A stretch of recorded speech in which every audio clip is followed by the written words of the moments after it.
Untuk kali pertama, kita nak buka kad Pokemon. Yep. Woohoo, let's go! Holy moly. Hi guys, nama saya Gordon the Great Hobby Man. Dan di tangan saya ni adalah 5 loose pack dari series Master Pack yang dikeluarkan oleh Discovered Collectibles. Bukan main-main dikatakan setiap pack ni akan dapat hit tau. Dan kalau korang beli satu set kotak kad tu, korang akan dapat satu kad SIR, UR, AA. Tapi bajet kita tak cukup. Jadi kita buka 5 pack dulu ya. Satu pack ada 6 kad. Tengok apa kita dapat. Dia macam buka pack Pokemon biasa lah kan. Yang biasa kad yang hit tu dia mesti kat bahagian belakang. Okey, so far,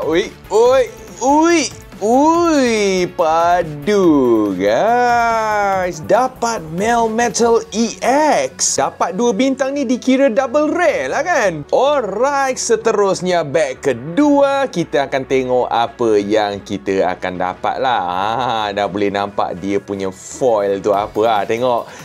Dapat apa? Kita dapat Ultra Red. Woohoo, let's go. Kita dapat Mamoswine EX. Cantik lah kad dia ni. Alright, seterusnya pack ketiga kita akan dapat dah. Tengok kita dapat apa bintang silver. Bukan double bintang silver lah. Kita dapat Rosa. Ni kad watak lah. Seterusnya pack keempat, kita tengok kita dapat apa yang bagus punya. Itu dia. Okey, ini dia kad-kad biasa yang kita dapat. Kad apa yang kita dapat kat belakang tu?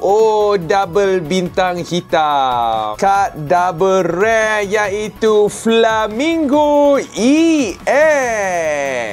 Okey, pack terakhir. Tengok apa kita dapat. Apa yang dalam packaging tu cakap betul lah. Setiap pack tu dapat satu hit kan. Yang ni kita dapat apa ya?